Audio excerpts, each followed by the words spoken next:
제5차 새가족 성경 공부가 은혜로 잘 마쳤습니다. 새가족 되신 분들 환영하고 또 예수님의 이름으로 축하드립니다. 오늘 예배 후에 트리니티 본당에서 침례식 함께 갖겠습니다. 매주 수요일 날 지금 11시에 목적이 이끄는 삶 나눔 진행되고 있습니다. 건축에 관련해서 하카이치시와 벨카운티에 지금 퍼밋 진행, 온라인 헌금 페이스북 펀드레이즈를 통해서 연결됩니다. 기초의 교리문답 56번부터 58번까지 제가 먼저 읽고 답하도록 하겠습니다. 제2 계명은 무엇을 요구하는가? 시작. 모든 종교적인 예배와 명령들을 받아 지키고 순수하게 온전하게 유지할 것을 요구한다. 57번 제2 계명은 무엇을 금하는가? 시작.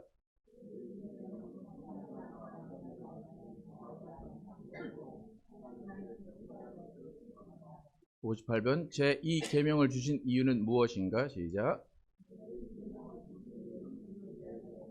하나님의 주권과 우리에 대한 그의 소유와 그 자신에 대한 경배에 대한 그의 열망을 표현하기 위함이었다.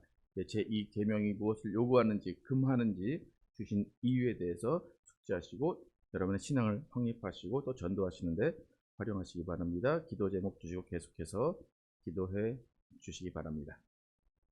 다 함께 일어나셔서 찬양하면서 예배 시작하도록 하겠습니다. 예배자입니다.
감사합니다.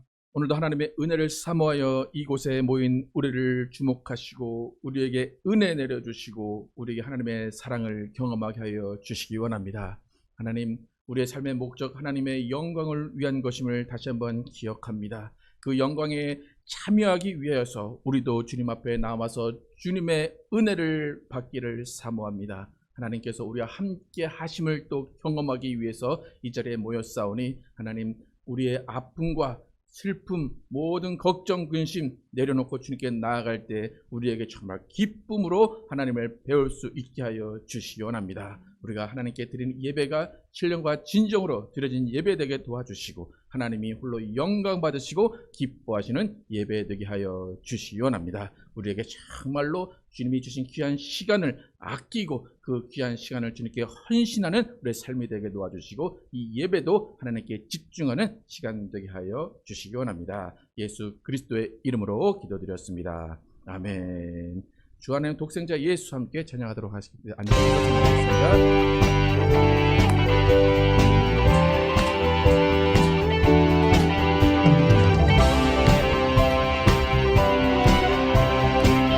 주 하나님 독생자 예수, 주 하나님 독생자 예수, 날 위하여 오시었네.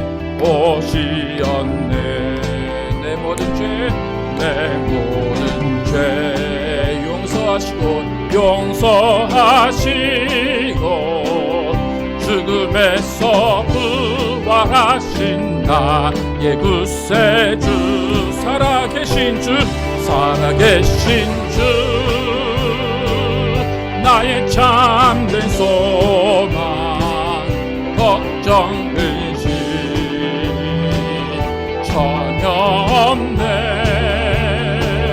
사랑의 주 내 갈 길 인도하니 내 모든 삶의 기쁨들 충만하네. 주 안에서 거듭난 생명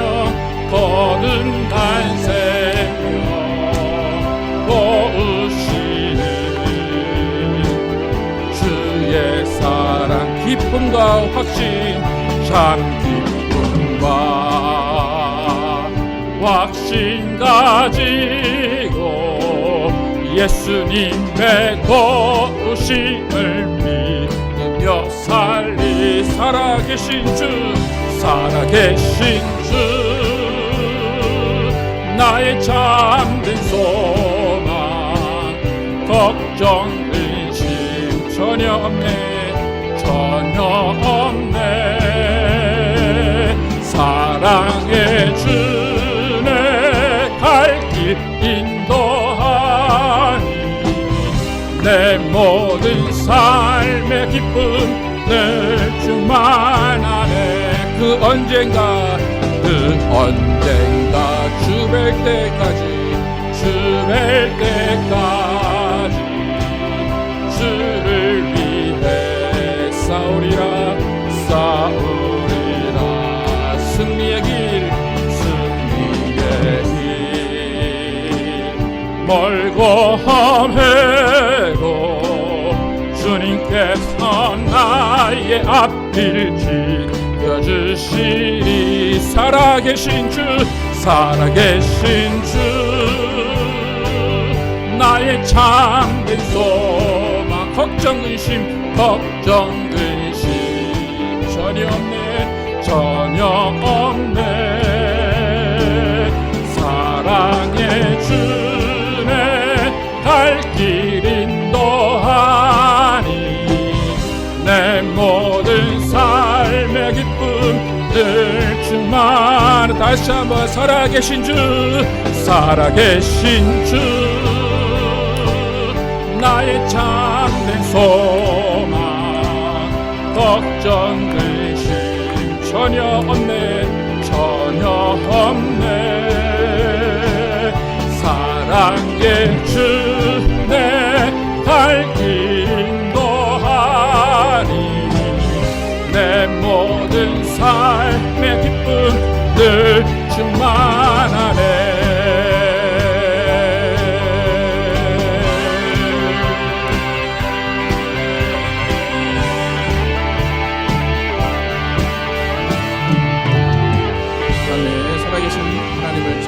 기도합니다. 주의 말씀하신, 주의 약속하신 말씀을 함께 찬양하도록 하겠습니다.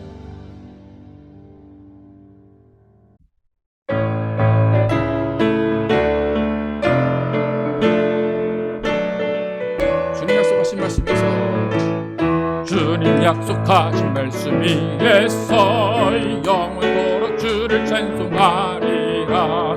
소리 높여 주께 영광 돌리며 약속 믿고 굳게 서리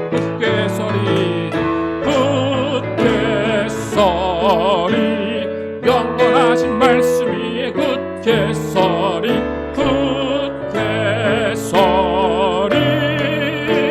그 말씀 위에 굳게 서리. 주님 약속하신 말씀 위에서 세상 염려 내게 엄습할 때에 용감하게 힘써 싸워 이기며 약속 믿고 굳게 서리 영원하신 말씀 위에 굳게 서리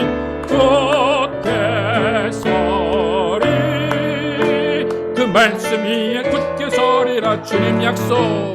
주님 약속하신 말씀 위에서 영원하신 주의 사랑 힘입고 성령으로 힘써 싸워 이기며 약속 믿고 굳게 서리 영원하신 말씀 위에 굳게 서리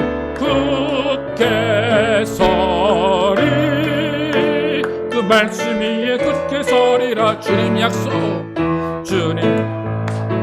위에서 성령 인도하는 대로 행하며 주님 꿈에 항상 안식 얻으며 약속 믿고 굳게 서리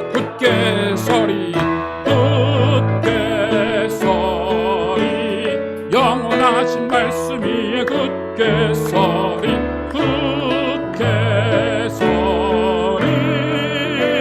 그 말씀 위에 굳게 서리 영원하신 말씀 위에 굳게 서리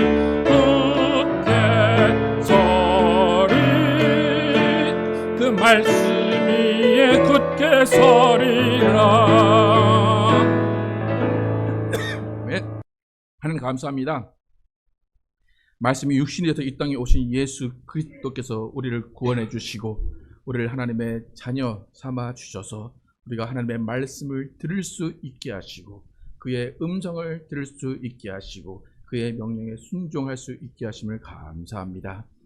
예수님께서 우리를 위해 흘리신 그 귀한 피, 또 그 찢기신 살 우리가 매일매일 기념하며 매일매일 그 예수님의 죽으심과 부활을 증거하는 증인이 되기를 원합니다. 하나님, 이 땅에 우리를 구원하시고 이 땅에 남겨놓으신 이유는 예수 그리스도를 전하라 하시는 것입니다. 하나님, 우리는 그 뜻을 이해하게 도와주시고 그 뜻을 받들게 도와주시고 그 뜻을 순종하게 하여 주시옵소서. 그 뜻을 순종함으로 때를 어떤지 못 어떤지 우리는 전도에 힘쓰게 도와주시고 예수 그리스도를 전하는 삶을 살게 하여 주시옵소서. 아버지 하나님, 그 삶을 살아갈 때 때로는 핍박이 있고 때로는 조롱이 있을지라도 하나님 아버지를 만나는 그날, 예수를 만나는 그날 잘하였다 충선행 중하라는 칭찬을 받는 것을 기대하며 우리가 다 이겨나갈 수 있도록 인도하여 주시옵소서. 우리의 삶이 오직 하나님의 영광을 위한 삶이 되게 도와주시고 우리의 삶이 하나님이 기뻐하시는 삶이 되게 하여 주시옵소서. 또 그 삶을 살 때에 혼자서 사는 것이 아니라 우리가 함께 서로 협력하며 그 일을 이루어가게 도와주시고 또 교회 공동체를 통하여서 이루어갈 수 있도록 인도하여 주시옵소서. 하나님께서 교회 공동체를 세우시고 그 안에서 각자의 사명과 소명을 주셨사오니 우리는 그 각자의 사명과 소명을 잘 깨달아서 충성되고 순종하는 우리의 삶을 살게 하여 주시옵소서. 하나님, 우리 교회를 택하시고 우리 교회를 세워주심을 감사합니다. 그동안의 세월 동안 주님께서 우리를 키우시고 가꾸셨사오니 이제 정말로 우리가 무엇을 할지를 바로 깨달아서 성장하게 도와주시고 주님의 말씀을 전파하기 위해서 더욱더 힘있고 강건해질 수 있도록 인도하여 주시옵소서. 아버지, 그 출발점에서 또 건축을 명하시고 건축을 진행하심을 감사합니다. 하나님께서 뜻하신 바 일들이 또 시간 이루어졌음을 믿습니다. 하나님 또 이번 달과 다음 달 사이에 또 착공이 이루어집니다. 하나님 그 모든 일도 하나님이 하셨사오니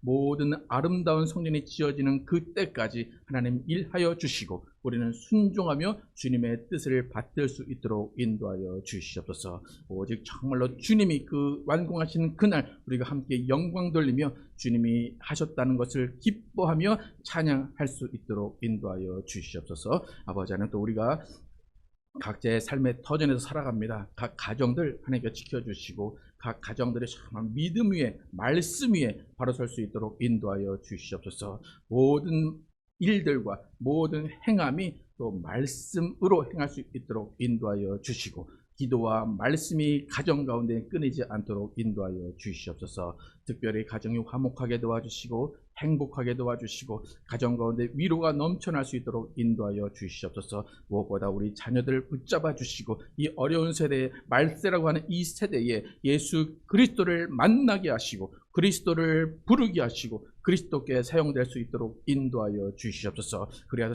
정말 이 말세에 예수님 부르시는 자들로 우리 자녀들을 사용하시고 우리 자녀들을 통하여 하나님 영광 받아 주시옵소서. 아버지 하나님 우리가 정말로 예배드립니다. 이 예배가 하나님이 인지하시고 성령이 이끄시고 예수 그리스도께서 주관하시는 예배 되게 하여 주시옵소서. 삼위 홀로 영광 받아 주시고 정말 주님께서 함께 하시는 예배 될 줄 믿사오며 예수 그리스도의 이름으로 기도드렸습니다. 아멘.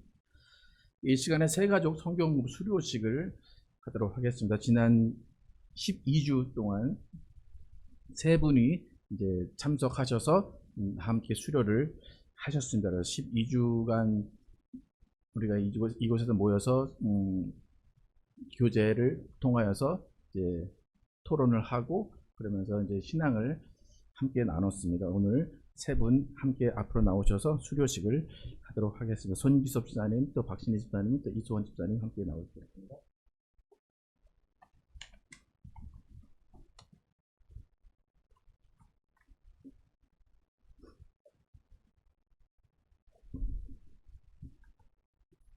사모님 사진 좀 찍어 주십시오.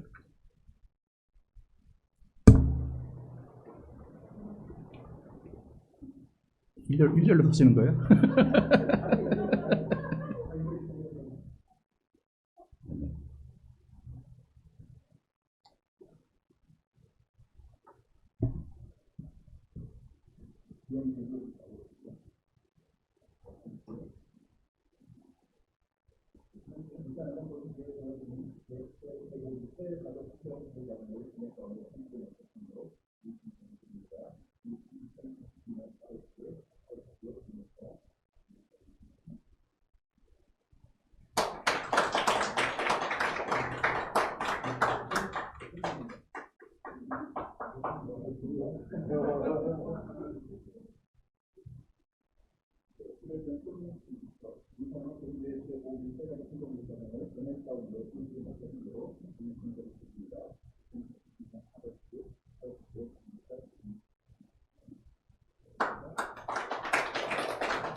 예, 세계 성경부 수료식을 맞이해서 또 예, 그 수료자 대표로 해서 송기섭 집사님 함께 나오셔서 간증 해주시겠습니다. 네,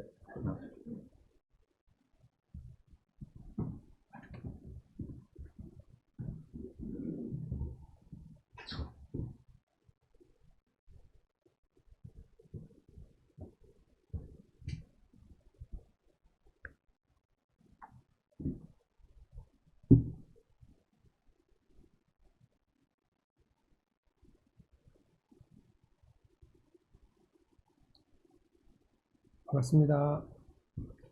네, 그 교회를 이렇게 옮겨 다니다 보니까 자꾸 새신자가 돼가지고, 네, 또 새신자가 됐습니다. 네, 제 이름을 이제 모르시는 분이 계시겠죠? 다른 분들도 오셔가지고요. 제 이름은 손기섭이라고 합니다. 미국에서는 제가 이름을 붙였는데, 처음에 지었던 이름은 드러버라고 이름을 지었다가, 주변에서 하도 더럽다는 뜻으로 반대를 해가지고, 그 다음에 한국에 계신 한 목사님이 갈렙이라고 지으라고 그래서 또 갈렙을 졌다가, 지금은 이제 제가 원래 그 야고보서를 좋아해서 제임스라는 이름을 쓰고 있습니다. 간증은 제가 여러 번, 몇 번 하긴 했었는데, 제가 말을 잘 예쁘게 못하고, 이렇게 감성적인 얘기를 잘 못하는 편이라, 그리고 또 재밌는 얘기를 제가 해도 재미가 없습니다. 아주 재밌는 얘기를 제가 재미나게 했는데, 재미가 없는 얘기가 되는 바람에, 사실 입을 좀 다무는 편이고요. 물론 이제 이론적인 거 얘기하고, 뭐, 제 그 전공 쪽에 가면, 잘 하긴 합니다만. 근데 이제 목사님이 새신자 했다고 또 나와서 또 하라 그래서 할 수 없이 올라왔습니다. 이제 간증은 이제 지난 얘기하고 들어왔을 때 하고 그 이후에 삶이 어떻게 변했는가 하는 걸 어차피 얘기를 해야 되기 때문에 제가 과거 얘기를 조금 드리려고 합니다. 그러니까 배경이 되는데요. 저희가 그 기독교인이 된 거는 공식적으로는 지금 이제 한 2010년 말 정도 되고요. 비공식적으로 그 전에 좀 약간 스토리가 조금 있습니다. 그런 상황이고요. 근데 이게 기독교인이 됐다는 게 제가 무슨 뭐 큰 감동이 있거나 아니면 무슨 뭐 특별한 무슨 이벤트 같은 게 있어서 기독교인이 된 것이 아니고요. 제가 이제 스토리를 좀 약간 말씀을 드리도록 하겠습니다. 인생이 자기가 원하는 대로 살려고 애를 쓰지만 사실은 자기가 원하는 대로 인생이 사라지지 않지요. 막상 세월이 많이 지나고 나서 돌아보면 자기 삶이 자기가 원했던 방향대로 가지 않았다는 것을 아마 저만 느끼는지 모르지만 아마 대다수 많은 사람들이 그렇게 느끼실 겁니다. 이게 이제 시간이 지나면서 처음에는 의욕적인 삶을 살다가 시간이 지나면서 많이 포기라는 이런 삶을 갖게 되고요. 그런 변화를 느낀 케이스가 바로 저입니다. 저는 초등학교 때 그 아버님이 돌아가셨습니다. 그 아버님에 대한 기억이 별로 없고요. 사진 속의 아버님만 제가 있을 뿐이고요. 어머니가 저희 아들 셋을 키우셨는데 제가 둘째입니다. 그리고 아버님이 돌아가시고 나서 형이 집에서 별로 없었어요. 나중에 형이 왜 없지 그랬는데 형이 이제 다른 일 때문에 거의 바깥에 나가 있었고요. 아마 거의 방황하는 시기였을 것 같아요. 그 당시 형이 중학생이었었고요. 저는 이제 초등학생이었고요. 형하고는 저도 나이 차이가 좀 있고 동생하고도 나이 차이가 납니다. 어머니가 이제 그 아버님 돌아가시고 나서 일을 하셨는데 처음엔 잘 몰랐는데 아침에 일찍 나가시고 저녁에 늦게 오셨기 때문에 잘 몰랐는데 나중에 알고 보니까 어머님이 청소 일을 하러 다니셨어요. 아마 을지로 쪽에 그 빌딩 청소를 하러 다니신 걸로 알고 있었고요. 저희 집안에 순씨 집안이 저는 이제 친가배가 3대 이상 서울인데 큰 집이 이제 만리동에 저희가 살았었고요. 만리동이니까 1번 지로가 저희 집입니다. 네. 그래서 그 친척들이 굉장히 잘 살았어요. 뭐 검찰 쪽에 있었고요. 삼촌들도 거의 다 검찰 쪽 분들이라 뭐 이렇게 뭔 때 되면 이렇게 막 갈비가 막 짝으로 들어오는 그런 삶을 사셨습니다. 초등학교 때는 잘 모르고 이제 그 친척들하고 관계를 했었는데 중학생이 되고 나면서 보니까 친척들은 잘 살고 저희 집은 못 사는구나 하는 걸 느끼게 되니까 그다음부터 이제 자존심도 상하고 그래서 잘 안 가게 됐어요. 초등학교 때 제가 그때는 선거를 했었는데요. 이제 뭐 다 아시겠지만, 네, 제가 이제 반장하고 회장 이런 걸 잘 했습니다. 좀 아이들이 저를 반듯하게 봐줬는지 좀 그랬습니다. 근데 뭐 아버님이 이제 편찮으셔가지고 돌아가셨기 때문에 집안의 가산이라고 하는 건 뭐 거의 다 바닥이 나 있는 상태고요. 거의 다 마이너스 상태였기 때문에 저는 이제 학교에 가서 등록금 낼 때 되면 그 집에 가서 돈 가져오라고 쫓겨가는 그런 상황이었습니다. 중학생이 되었을 때는 이제 제가 머리가 좀 생각이 드니까 아마도 고등학교는 못 갈 것이다. 나는 고등학교 다시 있는 형편이 못 된다. 그래서 공부를 안 했어요. 근데 학교에서는 성적은 한 중간 정도, 한 10몇 등 정도 좀 했었고요. 근데 이제 그때 연합고사라는 게 있었는데, 연합고사를 보면 점수는 그때 높았었어요. 그러니까 뭐, 그거는 높았는데, 학교는 이제 점수가 공부를 안 하니까 맨날 공부를 했으니까요. 그랬던 상황이었습니다. 중학교 2학년 때쯤 돼갖고 형이 저한테 교회를 가자고 그랬어요. 그 교회가 통일교회였습니다. 통일교회를 본당, 본당의 이름이 서울교회입니다. 송파동에 있고요. 본당인 서울교회에 제가 다니게 됐고요. 거기서 이제 원리강론이라는 걸 배웁니다.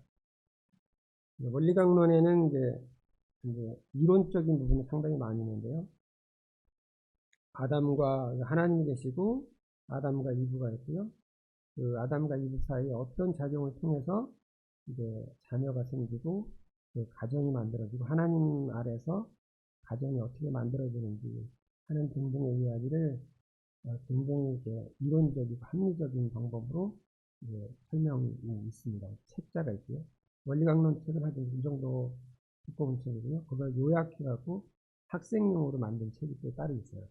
그거를 배웠습니다. 그랬을 때 이제 중학교 2학년이 지나고 3학년 됐을 때 거기 성교에 있는 한 누나를 만났습니다. 그 누나가 그 당시에는 전수학교, 비인가 고등학교를 다녔는데 그 비인가 고등학교에서 다니는 그 누나가 손씨였었어요. 그 누나가 저희한테 고등학교는 가라. 저는 고등학교 못 가는 걸 알고 맨날 놀고 이제 공부를 안 했었는데 고등학교에 가라. 학비를 자기가 등록금을 대준다라고 하더라고요. 그리고 돈을 벌어서 고등학교를 다닐 수 있다라는 것을 그 누나를 통해서 알게 됐습니다. 집에 와서 제가 어머니한테 고등학교 보내달라. 입학금만 대달라. 나머지는 제가 벌어서 다니겠다라고 얘기했고요. 어머니도 어렵게 공부를 하신 분이라서 6.25 때 공부하신 분이기 때문에 충분히 동의를 하셨고요. 그래서 등록금을 내주시고 그 누나는 저에게 이제 바지를 하나 사줬어요. 교복 바지 사줬고요. 그걸 입고 다녔고 이제 상의는 제가 누구한테 허름한 거 하나 얻어서 입고 다녔습니다. 아시지만 고등학교 그 까맣게 생긴 교복 아시죠? 그걸 입고 다녔습니다. 그리고 이제 고등학교 들어가서부터 아침 이제 새벽 4시 15분 정도 일어나서 신문 돌리고 갔다 와서 뭐 아르바이트하고 밤 10시쯤 아르바이트가 끝나는데 저는 이제 저녁 먹고 또 공부하고 하면 공부도 뭐 얼마 못하지만 1시 정도가 계속 자고요. 그래서 4시 15분에 일어나야 되는 그런 삶을 살게 됐습니다. 이 말씀을 드리는 거는 어렸을 때 고생이라든가 이런 가난을 경험하게 되면 삶이 이렇게 왜곡이 됩니다. 열심히 살아야 된다, 가난에서 벗어나야 된다, 잘 살아야 된다는 것에 이렇게 꽂히게 됩니다. 그리고 이제 성장을 해서 어머님한테 제가 어느 회사를 들어갈까요? 그랬더니 한전을 들어가는 게 좋겠다라고 말씀하셨고요. 그래서 한전을 제가 투자 전용으로 들어갔습니다. 들어가서 정말 이제 그 직장이라는 걸 다니게 됐어요. 근데 한전은 제가 학교 다니는 기분으로 다녔습니다. 저는 이렇게 열심히 할 것도 없고요. 그런 생활이었거든요. 뭐 한전 들어간 건 사실 좀 운이 좀 좋았죠. 그래서 돈 버는 일의 목표를 삼았고요. 그렇게 살다 보니까 한전은 좀 너무 릴렉스한 이런 직장이고, 저한테는 재미가 없었어요. 그리고 제가 노력한 만큼 수입이, 그때 물론 한전 공급이 좋았지만, 제가 생각하는 것보다는 적었습니다. 돈을 더 벌어야 되겠다, 더 많이 벌어야 되겠다는 생각을 많이 했었어요. 그래서 이제 회사를 그만두었습니다. 제가 20년 정도 다니고 이제 그만뒀습니다. 물론 그때 이제 나올 때는 이제 명예퇴직 제도가 생겼어요. 생기자마자 제가 그 돈을 받아서 사업을 할 생각을 가지고 이제 나가요. 그리고 제가 이제 한전은 갑입니다. 영원한 갑이에요. 그러니까 그 위에는 정부밖에 없어요. 여기 수목장도 아시지만 정부 입구 다음에 바로 한전이라, 밑에 아무리 국내에서 대기업이라고 하더라도 전부 하청업체입니다. 다. 뭐 삼성이고 뭐 대우고 뭐 모든 회사들이 다 하청업체이기 때문에 자기도 모르는 사이에 갑 문화가 생겨요. 그래서 힘들어하고 보면 사람들이 저한테 좀 지나는데 이제 그런 것에 몸에 들어서 나와서 이제 일부러 조그만 회사를 들어갔고 5명 있는 회사를 들어갔고요. 그 갑 문화를 버리려고 이제 그런 생각을 했습니다. 그리고 이제 350명 정도 있는 엔지니어링 회사를 또 옮겼고요. 그렇게 이제 회사를 차렸죠. 2년 반 정도 후에 회사를 차렸습니다. 그리고 이제 미친 듯이 일을 했어요. 출근해서 일하고, 뭐, 개발하고, 영업하고, 술 먹고, 또, 술 먹고 와서 또 일하고, 자고, 바로 앞에 있는, 회사 앞에 있는, 그때 이제 아주 보라매 공원 있는 쪽에 있었는데, 사무실이요. 자고, 아침에, 사우나 가서, 사우나 기상하고, 목욕탕 가서, 하고, 또 나와서 또 일하고, 이제 그런 생활을 했습니다. 근데 그런 생활 가운데 이제 회사에는 조금씩 커졌고요. 뭐, 이제 제 공장도 갖게 되고, 뭐 그런 상황이 좀 바뀌었고요. 그 사이에 직원들이 떠나는 걸 제가 느꼈어요. 떠나는 게 제가 2년 반에 3년 정도 되시는 분들을 이제 제가 영입을 해서, 제가 자동기업 쪽 일을 했기 때문에 자동기업 쪽 소프트웨어는 바깥에서 인력을 구하기 굉장히 어렵습니다. 일반적으로 구하기 어려워요. 그래서 일반 OA 소프트웨어를 한 사람들을 뽑아다가 한 6개월 정도 트레이닝을 시켜가지고 이제 프로젝트에 집중을 했습니다. 그래서 이제 그 사람들이 프로젝트 한 개 아니면 2개 정도를 하는 시간이 약 2년 반 정도 걸려요. 그러면 영락없이 나갑니다. 자기 스킬이 막 올라갔기 때문에 회사에 있는 리소스를 항상 다 합의해가지고 자기 하드디 리소스 넣고 그러고 나갑니다. 매번 그렇게 했어요. 그러니까 교육시키고 또 성장시켜서 또 내보내고, 제가 무슨 뭐 아카데미도 아니고 학원도 아니고 월급 다 주면서 공부시키고 나는 나가고 도저히 이제 막 지치니까, 그때 이제 외국 회사에서 ABB라는 외국 회사에서 저를 오라고 해서 그 회사를 그냥 거의 접사시켜 하고 옮겼습니다. 그래서 이제 외국 회사 옮겼고, 그 회사로 가니까 거기서는 이제 저한테 이제 법인카드가 주어지는데, 법인카드를 제가 300만 원까지는 사장 결제를 안 받습니다. 그냥 제가 300만 원 있으면 그냥 계산해서 끝나는 거예요. 뭐, 결제 과정은 없고. 그러다 보니까 이제 술 문화가 아주 더 편안해졌죠. 더 많이 술 먹고, 늦게까지 술 먹고, 12시 넘어서 집에 들어오고, 다음날 늦게 출근하고, 출근해서 이제 사우나 가서 자고, 와서 결제하고, 이런 생활을 계속했습니다. 일주일이면 하루 술이 떡이라 도 먹는 날이 한 3일 정도 됐고요. 그리고 나머지 시간에도 조금씩 술을 또 먹었죠. 사람이 이제, 제가 술을 먹는 게 아니라 술이 저를 먹고 있는 상황이 됩니다. 나는 정말 죽을 것 같았었어요. 영업을 안 하면, 한국은 영업은 수련이기 때문에, 영업을 하려고 그러면 이제 술을 마셔야 되는 게 거의 일상입니다. 그렇게 이제 돈도 벌고 그랬지만, 제 삶은 너무 지쳐갔어요. 정말 죽을 것 같았습니다.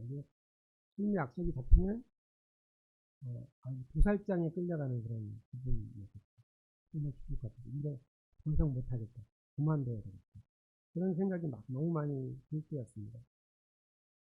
그리고 그때가 2010년도인데 이제 그만 회사를 했어요. 더 이상 제가 몸이 막 한쪽이 마비가 오고요. 그런 상황이 돼서 도저히 있을 수가 없어서 그만두고 다 정리하고 10년도 말에 미국으로 들어왔어요. 들어오자마자 이제 그 성경을 바로 읽기 시작했습니다. 2011년도 초죠. 1월달. 1월달에 첫 일독을 제가 통독을 했습니다. 통독은 아시지만 소리내서 읽는 겁니다. 그래서 읽는 속도가 빨리 못 읽어요. 소리를 내기 때문에. 눈으로 읽는 게 아니니까요. 아침에 일어나서 저녁 때까지, 잘 때까지 계속 성경만 읽었습니다. 아무것도 안 하고. 그렇게 제가 성경을 21일 만에 일독을 했어요. 일독한 중에 실제로 일독하는 게 23일이 걸렸습니다. 구약을 읽고 나니까 너무 몸에 기운이 빠져가지고 너무 왠지 그런지 모르겠는데 너무 그냥 녹수가 됐어요. 그래서 이틀 동안 쉬고 다시 신약을 읽었더니 이제 총 23일, 읽은 날짜는 21일이 됐습니다. 그리고 그때 이제 새벽 기도를 열심히 다녔죠.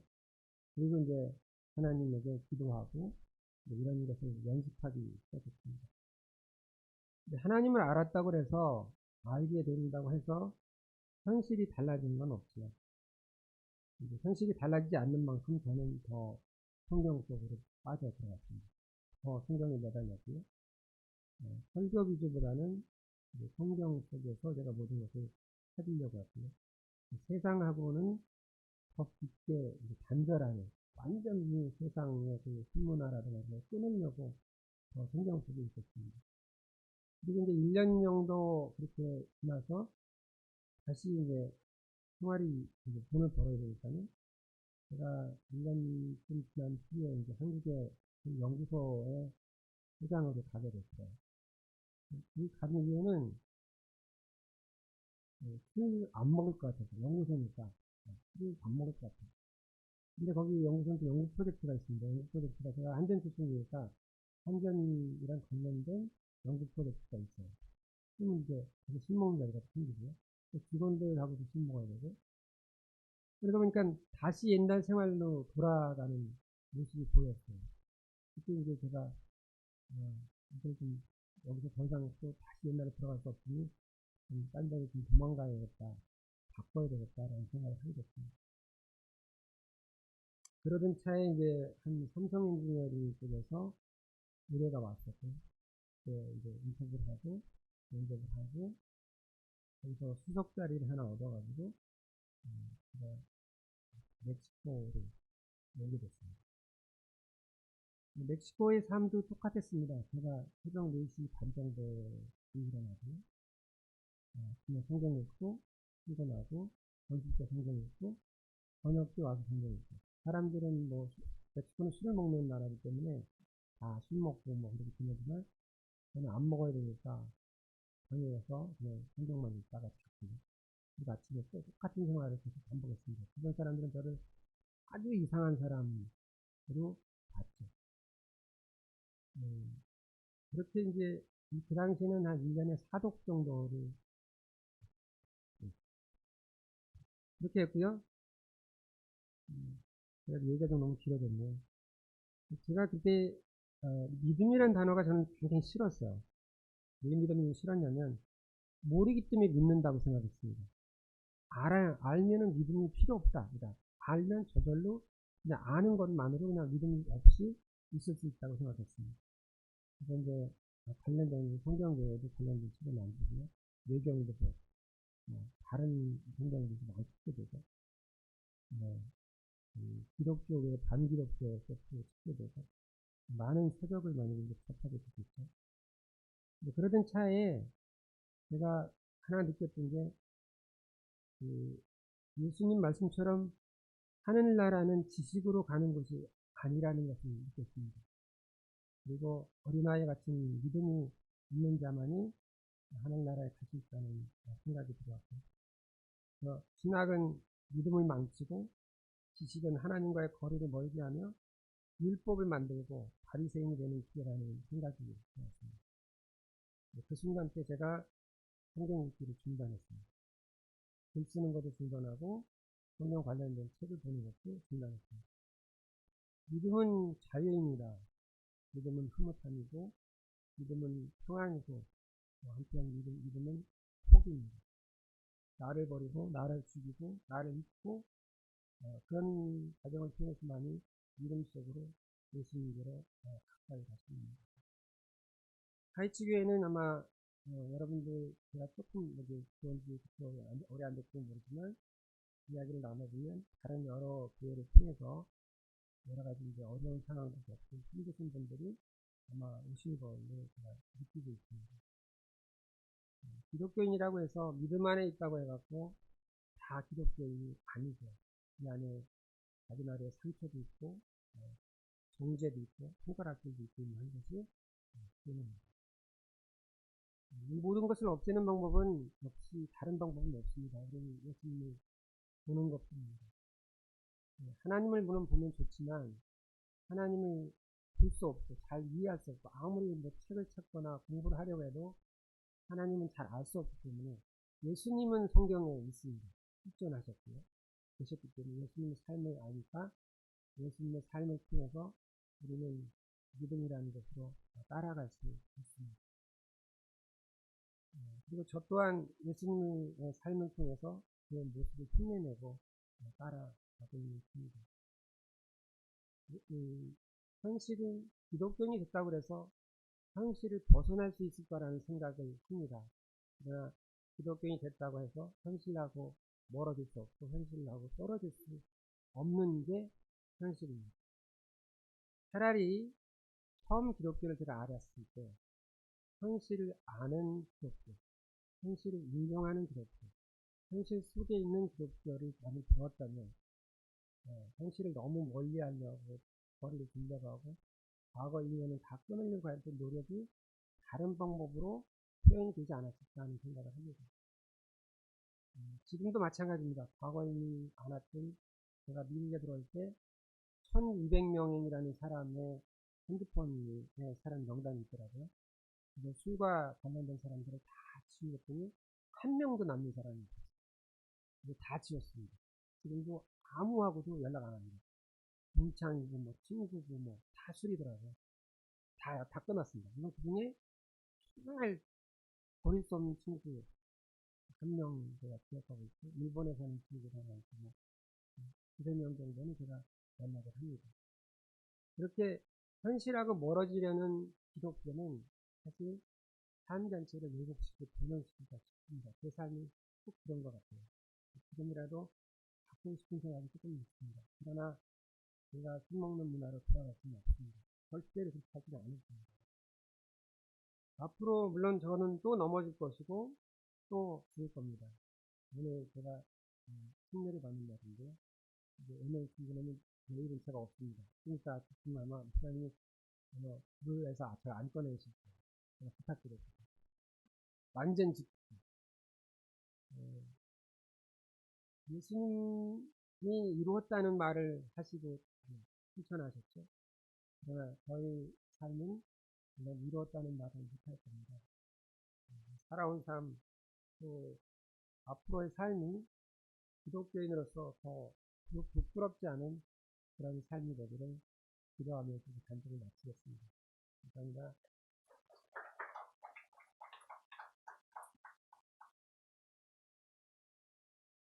네, 감사합니다. 준비하신 예물 드리시면서 찬송하시고 예물 드리겠습니다.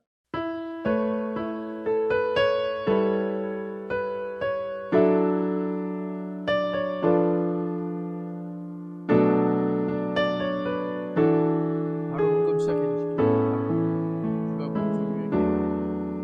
주가 보이신 생명의 길 나 주님과 함께 상한 마음 들이며 주님 앞에 나아가리. 나의 의로움이 되신 주 그 이름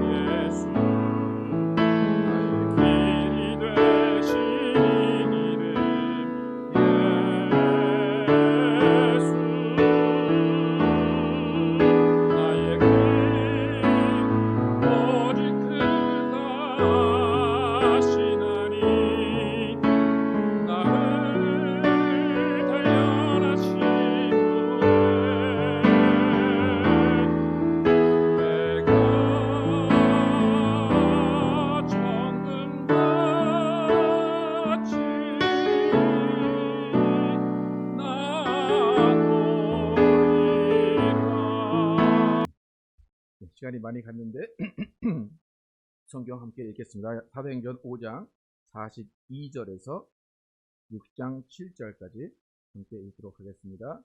사도행전 5장 42절에서 6장 7절까지 말씀입니다. 함께 읽으시면 시작. 그들이 날마다 성전에 있든지 집에 있든지 예수는 그리스도라고 가르치기와 전도하기를 그치지 아니하니라. 그때에 제자가 더 많아졌는데 헬라파 유대인들이 자기의 과부들이 매일의 구제에 빠짐으로 히브리파 사람을 원망하니 12 사도가 모든 제자를 불러 이르되 우리가 하나님의 말씀을 제쳐놓고 접대를 일잡는 것이 마땅하지 아니하니 형제들아 너희 가운데서 성령과 지혜가 충만하여 칭찬받는 사람 7을 택하라. 우리가 이 일을 그들에게 맡기고 우리는 오로지 기도하는 일과 말씀 사역에 힘쓰리라 하니 온 무리가 이 말을 기뻐하여 믿음과 성령이 충만한 사람 스데반과 또 빌립과 브로고로와 니가노르와 디몬과 바메나와 유대교에 입교했던 안디옥 사람 니골라를 택하여 사도들 앞에 세우니 사도들이 기도하고 그들에게 안수하니라. 하나님의 말씀이 점점 왕성하여 예루살렘에 있는 제자의 수가 더 심히 많아지고 허다한 제사장의 무리도 이 도에 복종하니라. 아멘. 사도행전에서 교회행전으로 라는 제목으로 나누겠습니다. 예수님의 승천 그리고 강림 이후에 12 사도들은 삶이 전적인 전도, 전적인 예수님의 가르침을 전파하는 것으로 바뀌었습니다. 예수님께서 제자들을 부르실 때 사람 낚는 어부가 되게 하겠다라고 말씀하셨고 그들은 정말로 직업도 버리고 모든 삶이 사람을 변화시키는 삶이 되었습니다. 그래서 베드로를 선두로 해서 12 사도는 예수님의 명령을 잘 수행했습니다. 그 결과 예수님의 말씀이 선포되기 시작했고 말씀을 들은 사람들이 변화되면서 예수님을 따르는 공동체가 생겼습니다. 특히 그 공동체만의 생활 방식이 확립이 되었고 그 공동체만의 생활 방식을 기뻐하며 따르기를 원하는 사람들의 모임이 만들어졌습니다.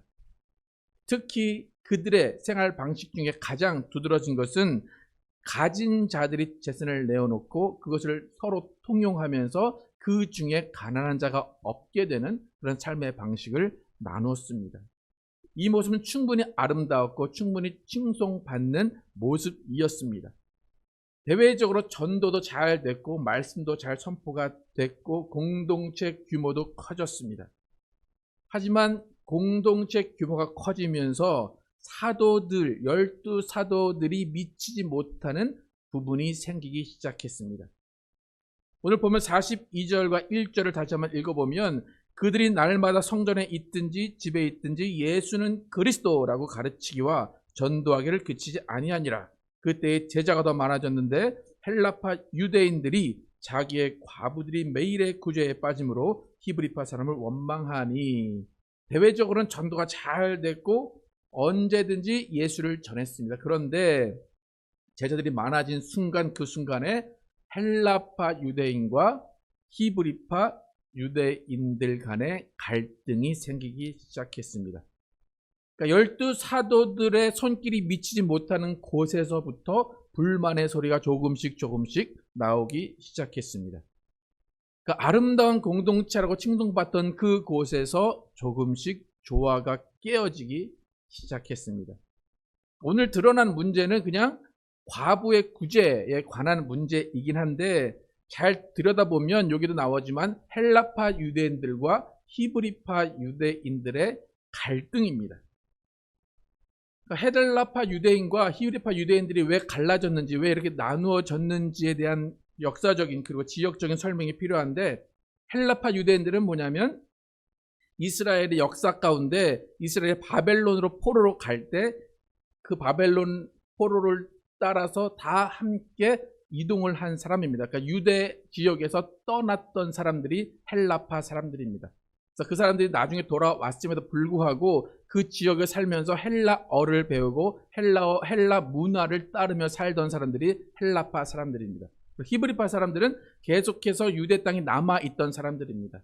그래서 그곳에서 계속해서 아람어, 히브리어를 쓰면서 남아있었고 그 정통 유대교의 문화를 계속해서 고수하면서 살았던 사람들입니다. 그러니까 더 쉽게 이해하면 지금 예루살렘 교회 안에는 히브리파라는 터줏대감들이 있었고 그 다음에 헬라파라는 이민 갔다가 돌아온 사람들이 있었습니다. 그러니까 잘 보면 히브리파 사람들은 다수였을 것이고 헬라파 사람들은 소수였을 것입니다. 그러니까 자연스럽게 교회 안에서 히브리파가 대세를 이룰 수밖에 없었고 히브리파 위주로 교회가 돌아갈 수밖에 없었습니다. 우리 이민교회를 잘 보면 한어권, 영어권이 있습니다. 근데 여기는 미국이기 때문에 영어권의 대세일 것 같지만 또 한국 교회는 한어권이 대세이기 때문에 오히려 한어권에서 영어권을 부담스러워하는 교회들이 상당히 많이 있습니다. 그러니까 지금 이 예루살렘 교회 안에도 언어가 다르고 문화가 다르기 때문에 복잡하게 얽힌 상황, 그 생활 수준이 다른 그 상황 때문에 갈등이 일어나고 있었습니다. 그러니까 사도들의 입장에서는 히브리파 유대인이 다수니까 우리는 오히려 다수보다 소수를 인정하고 소수를 더 신경을 써야 돼라고 할 수도 없는 상황입니다. 왜냐하면 그러면 히브리파 다수가 또 불만을 갖기 때문입니다. 그렇다고 히브리파 의견을 또 따르자고 하니 소수파인 헬라파 사람들의 어떤 눈치를 또 보게 되고 그들에게 미안할 수밖에 없습니다. 그러니까 엄마가 둘째를 낳고 첫째 아이에게 미안하기도 하고 또 첫째 아이만 밀어주다 보면 또 둘째 아이에게 미안한 그런 갈등 가운데 있는 것과 마찬가지입니다. 그러니까 외부적으로는 승승장구하던 예루살렘 교회 안에 첫 번째 내부적인 위기가 닥쳐왔습니다. 이젠 더 이상 12사도의 리더십만으로는 교회를 이끌어갈 수 없게 됐습니다. 이렇게 아름다운 공동체, 칭송받는 공동체 안에서 갈등이 일어났는데 이런 갈등을 어떻게 해결했고 어떻게 극복해 나갔는지에 대해서 방향성과 여러분과 저의 신앙이 어떻게 가야 하는지를 함께 나눠보겠습니다. 오늘 2절, 3절, 4절 함께 읽어보겠습니다. 시작. 12사도가 모든 제자를 불러 이르되 우리가 하나님의 말씀을 제쳐놓고 접대를 일삼는 것이 마땅하지 아니하니 형제들아 너희 가운데서 성령과 지혜가 충만하여 칭찬받는 사람 7을 택하라. 우리가 이 일을 그들에게 맡기고 우리는 오로지 기도하는 일과 말씀 사역에 힘쓰리라 하니. 첫 번째, 기본에 충실하라입니다. 사도들의 입에서 나온 말이 좀 충격적입니다. 자신들이 말씀을 제쳐 놓았다라고 이야기합니다. 우리가 하나님의 말씀을 제쳐놓고 접대를 일삼는 것이 마땅하지 아니하다. 그 전에 전도에 힘썼고 공동체가 커졌다 라고 평가됐는데 얼마 지나지 않아서 하나님의 말씀을 제쳐놨다 그렇게 이야기합니다. 그러니까 교인이 많아지고 교회가 커지니까 이제 교인을 관리하는 일이 주어진 겁니다. 이 사람과 연락하고 저 사람과 연락하고 저 사람의 형편을 살피고 가정을 살피는 일들이 일어났습니다. 그러다 보니까 자연스럽게 말씀을 제쳐놓을 수밖에 없었습니다. 그나마 사도들은 지난 3년 동안 예수님을 따라다니면서 말씀과 기도는 훈련이 된 사람들입니다. 그러니까 어느 정도 그 말씀과 기도에 노력을 하지 않아도 자연스럽게 나올 수 있는 사람들입니다. 하지만 교인들을 상대로 하는 목회는 실습이 되어 있지 않습니다. 제자들은 한 자리에서 공동체의 조직이나 공동체의 시스템을 운영해보지 않았기 때문에 경영해보지 않았기 때문에 그곳에서는 전혀 기초를 알지 못합니다. 그렇게 사도들에게는 목회는 버거운 일이었습니다. 처음이었습니다. 교인을 접대하는 일에 대해서 더 많은 시간이 요구가 되었습니다. 그러다 보니까 목회의 일에는 결과적으로 실패한 사도들이 되었습니다. 그러니까 예루살렘 교회의 사도들은 전도와 가르침은 성공적이었지만 조직을 이끌어가는 목회에는 실패한 것입니다. 그런데 그렇게 실패한 순간에 과감한 결단을 내립니다. 무슨 결단일까요? 바로 부족함을 인정하고 실수를 인정하고 기본에 충실하자는 결단입니다. 초심으로 돌아가자는 결단입니다. 급할수록 돌아가자는 결단입니다. 눈앞에 당장 교인들을 대접하고 교인들을 관리하는 일이 가장 중요한 일일 수 있지만 이들은 그것을 과감하게 포기합니다. 그리고 다시 기도로 돌아가고 다시 말씀으로 돌아갑니다. 원래 사도들에게 주어진 사명은 기도와 말씀이에요. 마태복음 28장 19절 20절 함께 읽겠습니다. 시작. 그러므로 너희는 가서 모든 민족을 제자로 삼아 아버지와 아들과 성령의 이름으로 세례를 베풀고 내가 너에게 분부한 모든 것을 가르쳐 지키게 하라. 볼지어다 내가 세상 끝날까지 너희와 항상 함께 있으리라 하시니라. 가르쳐 지키게 하라. 제자를 삼으라. 이것이 제 사도들에게 주어진 사명입니다. 사도들의 사명은 육신의 필요, 대접이 아니라 영적인 필요를 채워주는 일이었습니다. 근데 사실 예수님도 교회를 세우게 하실 때는 교회가 성장하면 관리가 필요하고 대접이 필요한 것을 아셨을 것입니다. 그렇다면 예수님께서 그런 것들을 많이 가르치셨어야 되는데 사도들은 대접하는 것, 목회의 일을 배우지 못했습니다. 그러니까 사도들도 사실 어떻게 하는 줄을 몰랐다는 거예요. 근데 예수님은 왜 그들에게 야, 너희가 교인들이 많아지면 이것을 해야 되고 이렇게 대접해야 되고 목회를 해야 돼. 이런 걸 왜 안 가르치셨을까? 예수님 반드시 의도가 있으십니다. 그러니까 예수님의 교회는 절대로 사도들만의 능력, 말씀과 기도로 이루어지지 않는다는 것을 예수님은 이미 인정을 하신 것입니다. 그러니까 사도들의 역할 외에 다른 역할을 감당한 사람들이 분명히 필요할 것이라고 예수님은 아신 것입니다. 그래서 합력하여 선을 이루라라는 그 말씀을 예수님께서 이루도록 그렇게 하신 것입니다. 그러니까 반드시 사도들 옆에 사도들을 도와서 함께 세워갈 동역자들이 있어야 할 것을 예수님은 분명히 아셨습니다. 5절과 6절 함께 읽어보겠습니다. 시작.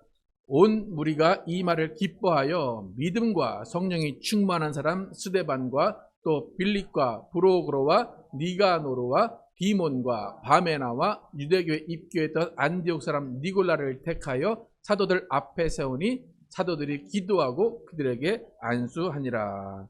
두 번째는 예비하신 동역자들과 교회를 세우라는 것입니다. 사도들은 기본으로 돌아가서 이제 말씀과 기도에 전념하겠다 선포합니다. 그리고 교회의 목회, 교회의 대접을 할 7명을 선택하라 라고 말합니다. 그럼 무리의 반응이 어땠다고 말합니까? 5절 맨 앞에 온 무리가 이 말을 어떻게 했다고 합니까? 기뻐하였다. 어떤 반응입니까? 사도들이 일을 잘했으면 어떻게 했을 것 같습니까? 아닙니다. 사도들 잘하고 있으면 사도들이 하십시오 했을 텐데 기뻐했다. 그러니까 이 기뻐했다는 반응을 보서 미루어 짐작할 수 있는 것은 이 무리들이 그동안 사도들의 일을 보면서 말 못하는 불만이 있었다는 겁니다. 스스로 마음고생을 하고 있었다는 겁니다. 사도들의 말씀을 들어보니 분명히 말씀이 이전과는 달라졌다라고 느꼈다는 것입니다. 또 사람들에게 공평하게 물질이 흘러가야 되는데 공평하게 물질이 흘러가지 않는 모습을 보고 불만을 가지기 시작했다는 겁니다. 그런데 아나니아와 삽비라 사건 이후로 그들이 죽어나가는 모습을 보면서 사도들은 두려운 존재가 됐습니다. 아무 말을 못하는 존재가 됐습니다. 불만을 드러내지 못합니다. 자존심을 건드리는 것 같아서 건의도 쉽게 하지 못합니다. 이런 상황에 교인들이 택한 것은 그냥 가만히 있는 것이고 불만을 조금씩 내뱉는 것이었습니다. 지금의 교회라면 자신이 생각하는 것과 맞지 않는 목회 방식, 또 자신이 생각하지 않는 것 같은 목회자의 모습을 보인다면 그냥 교회를 떠나는 방법을 선택하는 사람들이 많습니다. 하지만 이 초대교회 당시는 교회가 몇 개입니까? 달랑 하나입니다. 그러니까 옮길 교회가 없는 겁니다. 그러니까 억지로 그냥 가만히 앉아 있는 겁니다. 그래서 이들이 또 주여 주여 하면서 이제 끙끙 앓고 있었겠죠. 하나님 이 문제를 어떻게 해결해야 됩니까? 그런데 갑자기 사도들이 나서서 이제 우리는 기도와 말씀에 전념하고 다른 일은 다 끝마치겠다. 다른 일은 다 내려놓겠다. 7명을 너희가 택하라 하니까 기뻐하더라. 한 것입니다. 이렇게 그들은 기뻐하면서 7명을 택합니다. 근데 이 택하는 방식이 사도들이 정해준 것이 아니라 이들 스스로가 그 안에서 믿음과 성령 충만한 사람 7을 택하는 방식으로 이루어집니다. 그러니까 공동체 스스로가 7명을 택합니다. 사도들이 테스트를 하거나 면접을 한 것이 아니라 그냥 7명이 추천한 사람을 데리고 오면 그들에게 안수를 했습니다. 그러니까 사도들이 인정한 게 아니라 성도들 스스로가 인정한 7명입니다. 여러분 잘 보면 사도들이 인정한 7명보다 성도들 가운데, 제자들 가운데 택한 7명의 기준이 더 높을 겁니다. 왜냐하면 이미 이 사람이 평소의 생활을 어떻게 하는지를 알고 있기 때문입니다. 목사가 그냥 가정에서 하는 행동 여러분 모르시지 않습니까? 그러면 가정에서 하는 모습이 목사의 가정 진짜 모습입니까? 아니면 이 앞에서 교회에서 하는 모습이 진짜 목사의 모습입니까? 가정에서 하는 모습이 진정한 모습이겠죠. 그 7 사도의 모습은 가정에서 하는 모습을 통해서 7 집사가 세워진 것입니다. 여러분 예루살렘 교회가 복된 교회다, 복받은 교회라는 증거는 뭐냐면 사도들이 7을 택하라 했을 때 7이 택해졌다는 겁니다. 이들 사이에 7을 택해라 했다고 해서 이들 사이에 쟤는 안 되는데 얘는 안 되는데 얘는 이런 모습이 있는데 이런 모습이 있는데 그러면 한 명도 선택할 수 없었을 겁니다. 근데 제자들이 7명 택하라니까 7명이 나왔다는 것 자체가 이 예루살렘 교회는 복된 교회라는 것입니다. 그래서 기쁜 마음으로 7을 택했는데 그 7은 믿음과 성령이 충만한 사람이었습니다. 그들은 모두가 인정을 했습니다. 여러분 교회는 목사의 역할이 중요합니다. 하지만 반드시 필요한 것은 7 집사의 역할이 반드시 필요합니다. 여러분도 한 분 한 분이 다 7 집사의 역할을 감당하는 신앙생활을 하시기를 축복합니다. 여러분의 부족함이 분명히 있지만 그 부족함을 덮어주고 부족함을 채워주는 7 집사의 역할을 하시기를 축복합니다. 우리 하이츠교회는 아름다운 동역을 통해서 위기를 극복하고 더욱더 성장하는 예루살렘 교회를 닮아가서 정말로 7 집사와 함께 사도의 역할이 모두가 함께 감당되는 교회가 되기를 축복합니다. 마지막 세 번째, 7 집사보다 훌륭한 성도들이 있던 곳이 예루살렘 교회입니다. 7절 함께 읽겠습니다. 시작. 하나님의 말씀이 점점 왕성하여 예루살렘에 있는 제자의 수가 더 심히 많아지고 허다한 제사장의 무리도 이도에 복종하니라. 7 집사가 세워졌습니다. 7 집사를 추천했고 동의해서 7 집사에게 제자들이 사도들이 안수했습니다. 그런데 중요한 것은 7 집사의 구성을 살펴볼 필요가 있습니다. 예루살렘 교회는 분명히 히브리파 유대인들이 더 많은 곳입니다. 헬라파는 소수입니다. 그러면 7 집사의 그 출신 성분 히브리파일까요? 헬라파일까요? 7 집사들 중에 어떤 몇 명 정도가 히브리파고 몇 명 정도가 헬라파 유대인이었을까요? 모르시죠? 예. 정답을 아시면 놀랄 겁니다. 7 집사의 백그라운드는 7 집사 모두가 헬라파 유대인이었습니다. 히브리파 유대인은 아무도 없고 우리가 잘 아는 스데반 집사부터 해서 다 헬라파 유대인이 7 집사로 선택이 됐습니다. 분명히 어떤 문제로 집사를 선택하게 됐습니까? 헬라파 과부들이 잘 구제를 못 받는다. 그러니까 헬라파 소수들이 불만을 가지고 있는 문제 때문에 7 집사를 선택하는 이 일이 생기게 됐어요. 그런데 결과적으로는 헬라파 유대인들만 중에만 7 집사가 선택이 됐습니다. 어떤 일이 일어났길래 헬라파 유대인들만 7 집사에 포함이 됐을까? 히브리파 유대인 중에는 믿음과 성령 충만한 사람이 아무도 없었을까요? 아니면 히브리파 유대인들이 야 니네 헬라파 과부들 때문에 문제를 일으키냐? 그래 우리는 교회 일 안 할 거야. 우리는 교회 나 몰라라 할 거야. 그래 나 집사 안 해. 이 교회 히브리파 없이 잘 돌아가나 보자. 그래서 히브리파 사람들이 집사를 거부했을까요? 여러분, 그런 일은 일어날 수 없습니다. 그런 일이 교회에서 일어나면 안 됩니다. 저는 이렇게 봅니다. 이런 구성이 이루어진 이유는 7 집사보다 훌륭한 성도들이 있었기 때문입니다. 분명히 히브리파 유대인들 중에도 집사 자격이 충분한 사람들이 있었을 것입니다. 하지만 지금은 헬라파에서 불만이 일어나고 있는 상황입니다.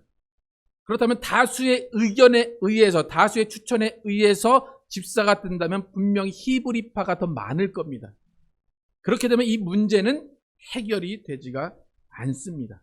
그 모습 가운데 이미 다수를 이루고 있는 히브리파 유대인들이 양보하고 배려하고 절제한 것입니다. 또 그 가운데 헬라파 유대인들도 너희 헬라파 유대인들 중에서 집사를 세우는 것이 낫겠다라고는 히브리파 유대인들의 권면에 곡해하지 않았다는 겁니다. 야, 니네 왜 그렇게 얘기해? 나중에 뭐 딴 말 하려고 그래? 그런 곡해를 하지 않았다는 겁니다. 그러니까 7 집사만의 믿음과 성령 충만이 중요한 것이 아니라 7 집사를 세워주고 또 양보하고 서로 배려하는 모든 성도들이 훌륭했기 때문에 7 집사가 선택이 됐고 7 집사보다 훌륭한 사람들이 있었기 때문에 예루살렘 교회는 아름다운 교회가 된 것입니다. 그러니까 이런 문제를 해석하고 해결할 능력이 예루살렘 교회는 있었다는 겁니다. 그러니까 일일이 찾아다니면서 설득하고 해명하고 달래지 않아도 스스로 내가 빠져야 될 때는 언제인가, 내가 나서야 될 때는 언제인가를 알았던 교회가 예루살렘 교회입니다. 이 모습이 아름다운 교회의 모범입니다. 그런데 이 아름다운 힘은 어디서 나왔는가? 사도들의 기도와 말씀에서 나온 겁니다. 교회가 말씀이 왕성하다 보면 그 말씀 안에서 교회에서 비전이 생깁니다. 그 말씀으로 교회에서 생각이 하나가 됩니다.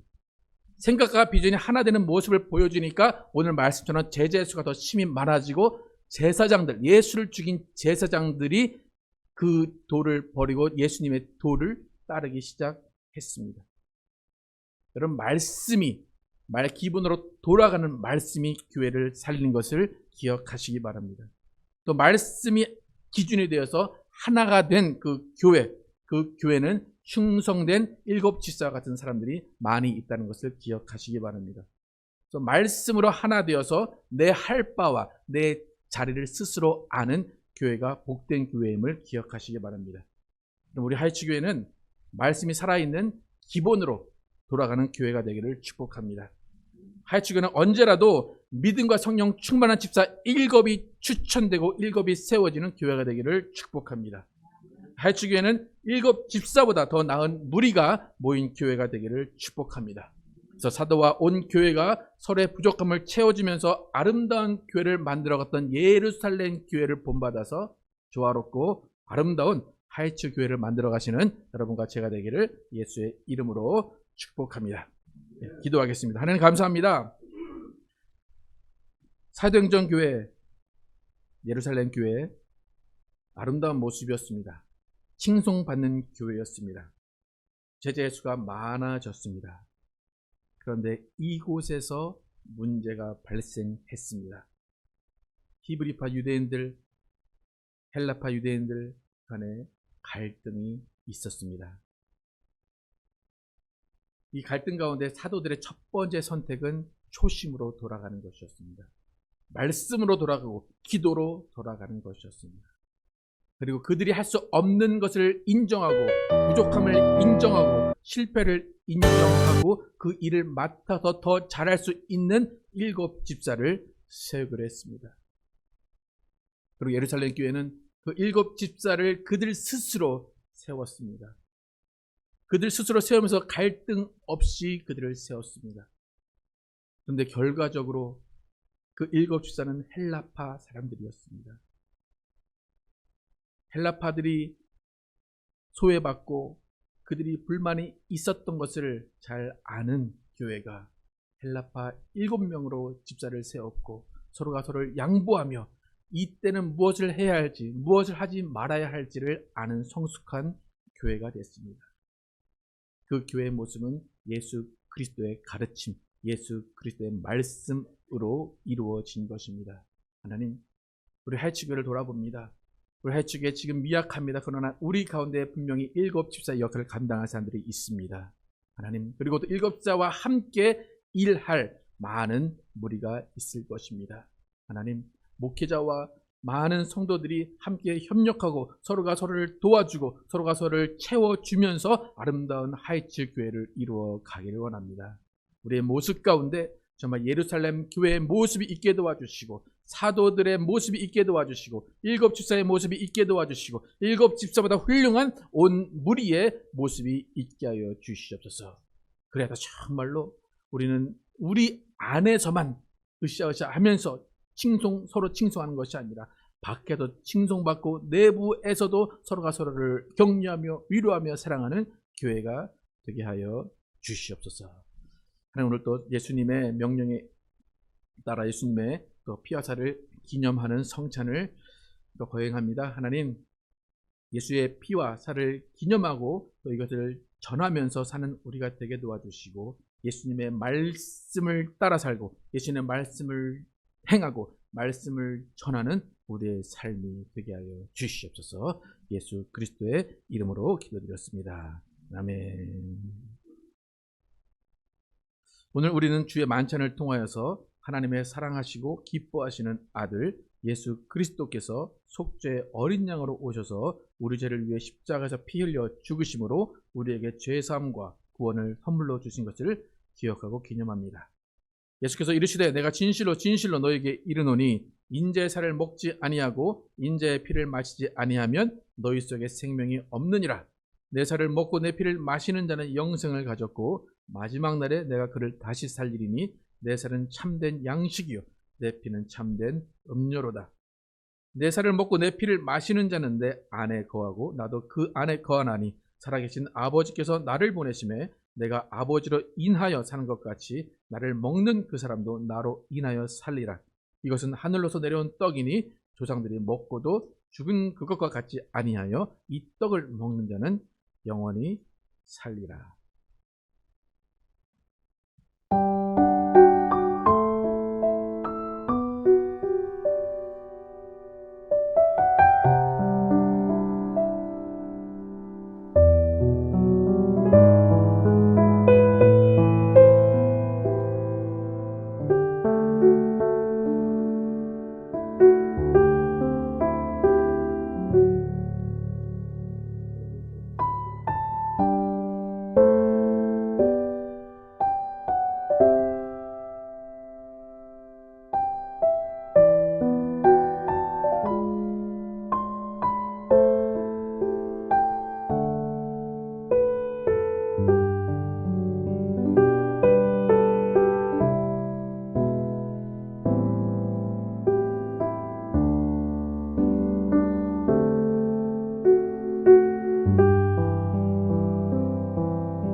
하나님 감사합니다. 예수 그리스도 피화살을 기념했습니다. 우리가 먹고 마시는 떡과 포도주가 예수 그리스도의 죽음과 삶을, 죽음과 부활을 기억하며 그걸 전하는 기회가 되게 도와주시고 이 삶이 정말 예수 그리스도께 순종되고 예수 그리스도께 바쳐지는 그런 삶을 되하여 주시기 바랍니다. 주님께서 우리에게 은혜 주시고 복 주셔서 예수 그리스도의 제자, 예수 그리스도의 평생 팔로워가 되는 사람 모두 되게 하여 주시기 바랍니다. 예수 그리스도의 이름으로 기도드렸습니다. 함께 일어나서 찬송하셔야 되겠습니다.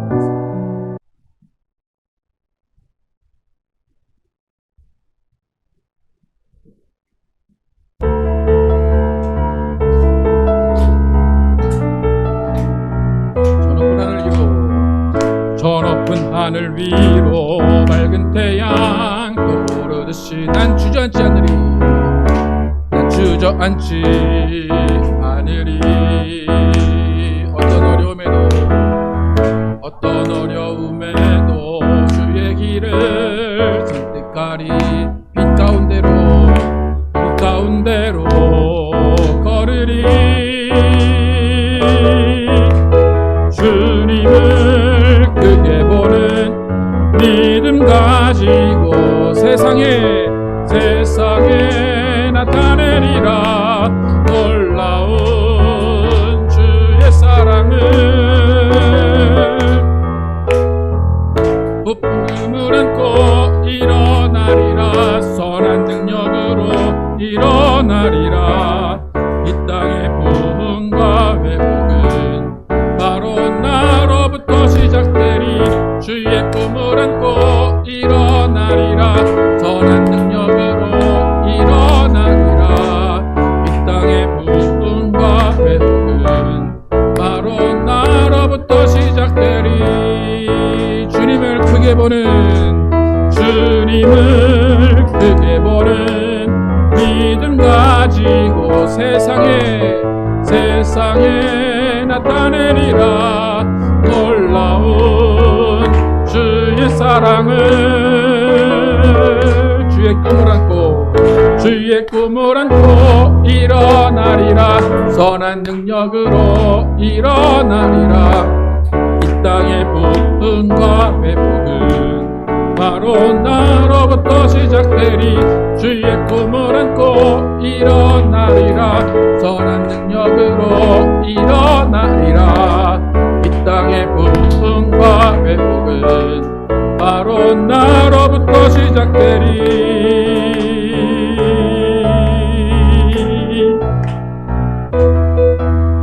예배 후에 바로 트리니티로 옮겨서 침례식 거행하겠습니다. 이병호 목사님 나오셔서 축도로 예배 마치도록 하겠습니다.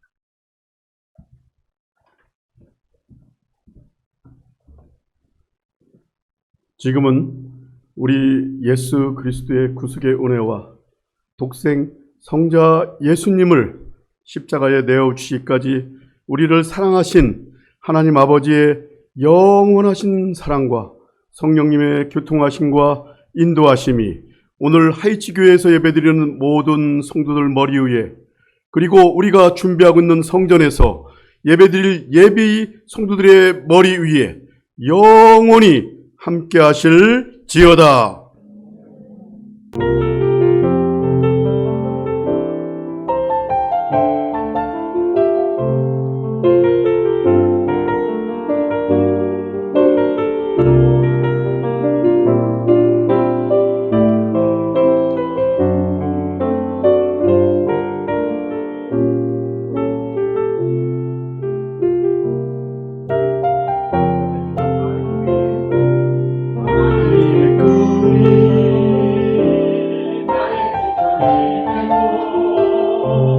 예수님의 성품이 나의 인격이 되고 성령님의 권능이 나의 능력이 되길 원하고 바라고 기도합니다.